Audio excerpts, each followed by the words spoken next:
welcome to Julia Lives. Today I'm going to give you a full tour of the Westin Nusa Dua Resort in Bali, Indonesia. After passing through the security vestibule, you'll be greeted at this beautiful lobby. I booked my trip through TripMasters and paid $5,250 for a single traveler. I had 3 nights in Ubud and 4 nights here at the Westin Nusa Dua. That also included all of my transfers, which I'll tell you about later towards the end of the video. I'd also suggest watching the end. I'm going to give you a brief tour of Nusa Dua and let you in on why the Westin is the best resort to stay at in Nusa Dua. I absolutely loved it. The people were fantastic. They left no stone unturned. There was great attention to detail. Any food that I had here was also really good. And you'll just see that overall, the resort is immaculate. It's well appointed. This is a coffee bar in the lobby. So when you saw the camera pointing, you just walk up the steps. You can also get sandwiches here. It's not a full service menu, but you can get light snacks. And then there's an area where you can sit down if you want to do that, or you can have takeaway here too. You can also get coffee here throughout the day.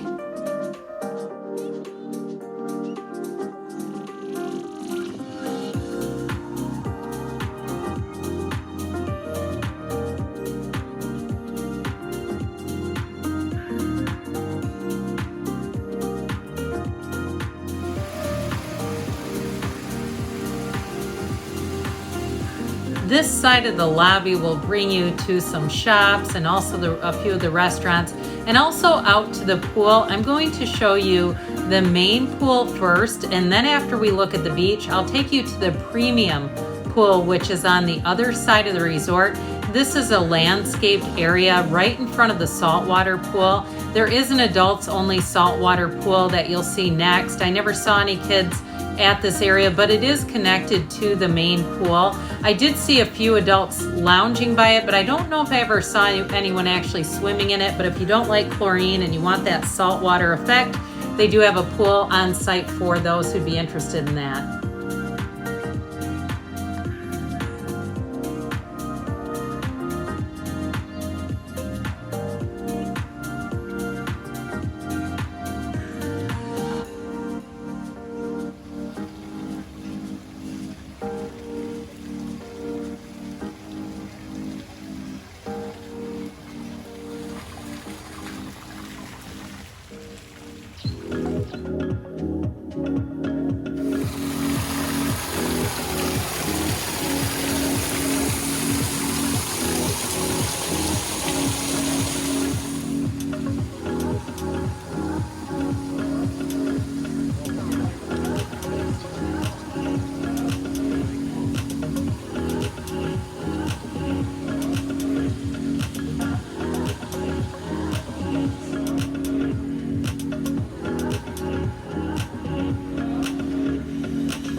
There were scheduled activities on a daily basis here, but I didn't see any type of a pool staff. There weren't foam parties or anything of that nature, but there were things like daily ping pong tournaments. And you'll see in a moment there is a slide to the pool and also a swim up pool bar. I didn't see that pool bar staffed either, so I'm not sure that you can really get a drink in there, but they do have a full service around the pool for food. There are waitresses and waiters going around the pool constantly. I did eat there and I thought the food was quite good. This was a popular area in this general section for kids and families who want to use that slide, which you probably noticed earlier had open and closing hours. So here's the ping pong table. You can also see 2 people are renting bikes because you're right on the Nusa Dua promenade, and I will talk to you a little bit more at the end about Nusa Dua and explain why you would want those bikes and what there is to do here. But those were a pretty popular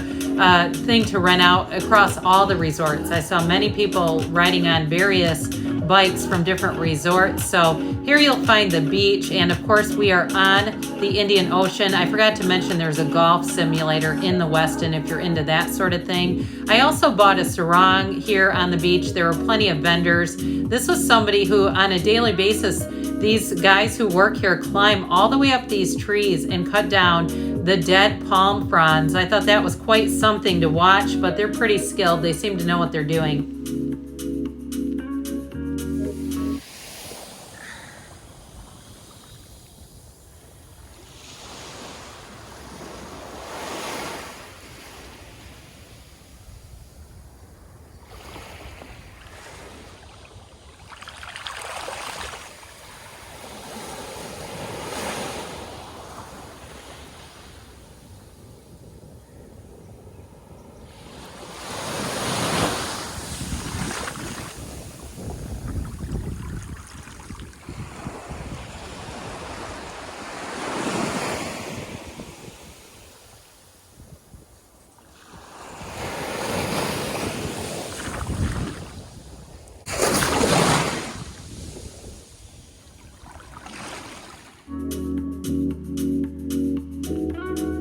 This is where you'll find the buffet in the morning, seasonal tastes. I did try breakfast here. It is expansive.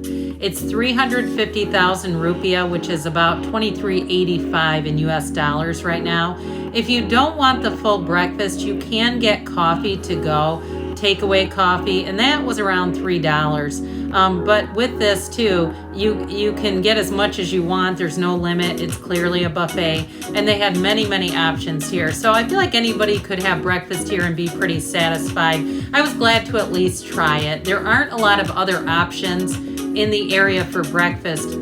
There's a Starbucks that's not too far, but it doesn't open until 10 a.m. So you're pretty much, if you don't have food in your room, this is really the only thing that you can get, because the lobby snack area also doesn't open until a little bit later.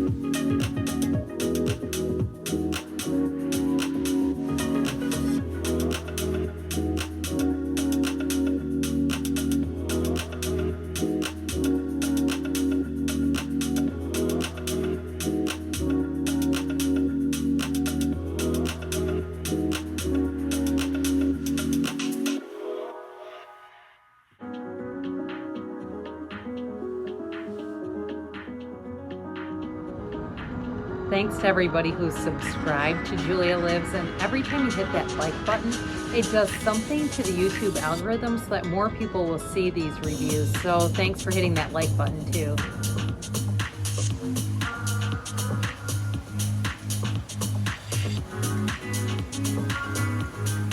This is the area that features the premium pool, and there are premium rooms here. I went to this pool a couple of times. I was not in a premium room. Nobody questioned that. So it's quieter. It's mainly adults. There were some kids playing here. I did notice a lady tell the kids to stop splashing, and she was not with them.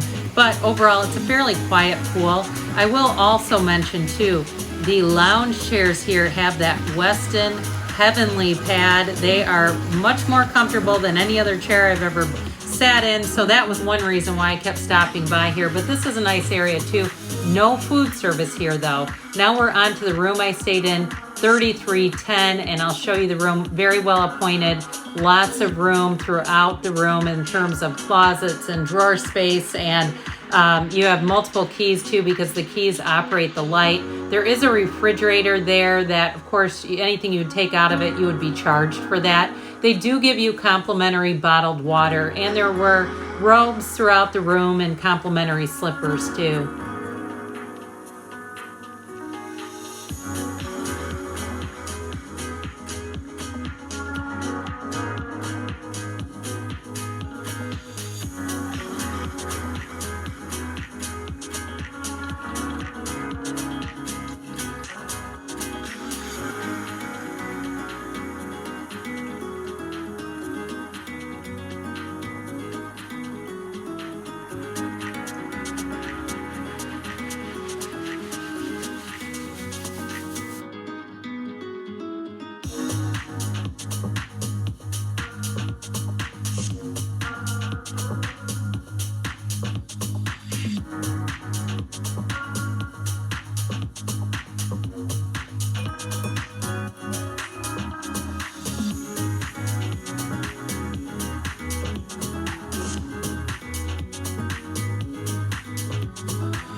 This is the back of the hotel. There are gift shops here, but there were a lot of pottery and art and things like that. They also have a money changer on site. So I have read some reviews and people questioning the money changers around Bali, but I would say that I would definitely trust the money changers at the hotel. You can also use your debit or ATM cards here.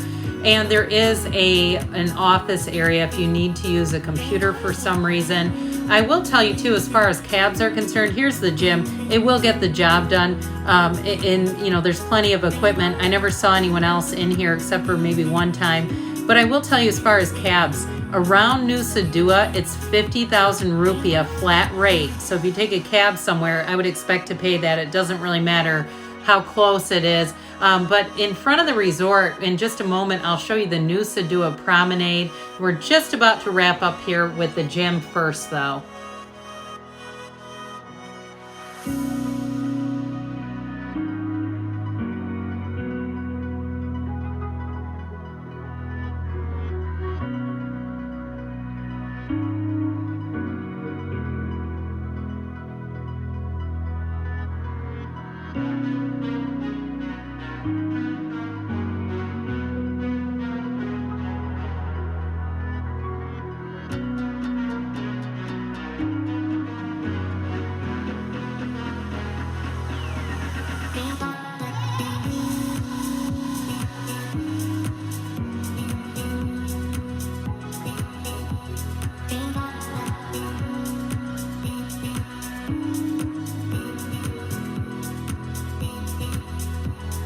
On the list of things to come and see in Nusa Dua is the Nusa Dua promenade. It's just a sidewalk in front of all the resorts.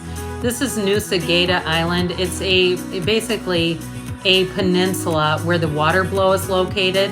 The water blow secret is it has to be windy or it won't blow. So you need to go when there's a bit of wind or you're not going to see much here, even though the admission is not too much. This is very walkable from the Westin. It only took me maybe 10 minutes. It was easy to get here. And then I walked on and I walked all the way down to Gager Beach, which is about 2.7 miles. So you just get back on the promenade and walk it all the way to the beach. It's very pretty. It's a very nice walk. I did take a cab on the return home. My shoes got wet and I thought I don't really want to walk that, but here it is. This is why people like to stay on Gager Beach. The Mulia is right across the street, not the Malia. The Malia is down farther. So the reason why I like the Westin is the location. If you're all the way down here, you cannot walk to North Gate. I don't know if I would walk to the Bali Collection from here. From the Westin, getting over to the Bali Collection is very easy. So I walked here, but to all those other areas, I feel like this would be a little bit far. So you could take a cab. It's very easy to get cabs here. Just go to your hotel's concierge and they'll get you one right away. But isn't this gorgeous? It's definitely worth seeing if you come to Nusa Dua.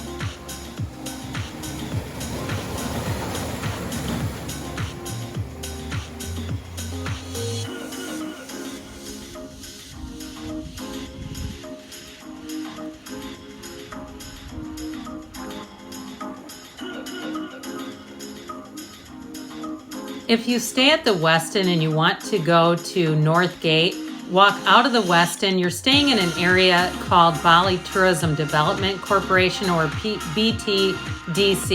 You take a right to North Gate. There are multiple gates, but this is the main gate. There are restaurants here. There are vendors and shops. And in just a minute, I'm going to show you the Bali Collection, which is in the opposite direction. So when you're facing the street, you go right to the North Gate. You go left to go to the Bali Collection. There's a guy getting his feet eaten by fish. You can do that while you're there. There are department stores, there are restaurants. The Westin has a shuttle, but it's only about a 10-minute walk. It is not far. There's a pharmacy here. I ate here several times. This amount of food was $1.50 in US. The prices are not very much, so I would definitely get out and walk around and explore. It's a nice, safe area, and you won't be disappointed. I was a little concerned about the Bali Collection, but I thought it was great. I would definitely recommend going here if you stay in Nusa Dua.